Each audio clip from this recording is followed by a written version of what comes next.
Quelles sont les ambitions pour ce Dakar 2012? D'abord content d'y retourner.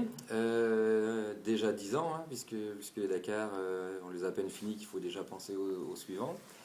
10e Dakar, on a bien préparé celui-ci donc sur la base du buggy que nous utilisions l'année dernière, qui a été complètement refait à neuf, qui sera un peu plus puissant, on emmènera 50 chevaux de plus cette année, mais on n'aura pas à découvrir l'auto puisqu'on a déjà pas mal roulé avec, ça va être notre 4e rallye et notre 2e Dakar.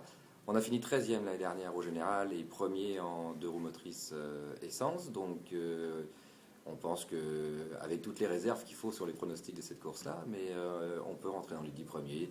Un très beau Dakar pour nous, un Dakar sans erreur, ça peut être entre la 7e et la 10e place. Mais comme beaucoup d'autres, hein, il y aura un peu moins de 180 voitures au départ, avec de très très bons équipages, de très bons pilotes, de très bonnes autos aussi. Il y a beaucoup de monde qui peut également venir et qui espère rentrer dans ce top 10.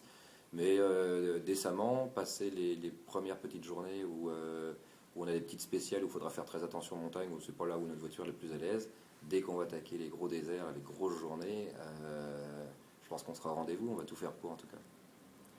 Quelles sont les particularités du véhicule cette année? Donc c'est toujours un CMG, donc buggy de roue motrice, mais Mhm. est-ce que le moteur a évolué? Donc la voiture c'est la même, tout a été refait à neuf, hein, le châssis est mis à nu, toutes les pièces remontées sont neuves. On a un moteur qui passe d'un 5,7 litres à un 6,1 litres, donc il va nous rajouter des chevaux, puis du couple surtout, parce on franchit vraiment des cordons de dunes là, très très très très haut, et quand on arrive sur les crêtes, là les chevaux, il n'y en a jamais de trop. On est en deux roues motrices aussi, donc il faut toujours qu'on arrive à planer. Donc ces 50 chevaux, ils vont être les bienvenus, je pense. Sur le reste de la voiture, c'est la même, c'est une voiture qui est fiable, qui est éprouvée, qu'on connaît bien, que tous les mécaniciens connaissent bien aussi. Donc il n'y a pas beaucoup d'inconnus. Faut jamais partir trop confiant ou très confiant sur un Dakar parce tous les jours il peut arriver à n'importe quel moment, n'importe quel obstacle, surprise qui peut entraîner à faire une erreur. Mais on a hâte d'y être. Il a été très très très bien préparé. Je pense sur les 10 Dakar qu'on a fait, c'est un de ceux qu'on aura le mieux préparé.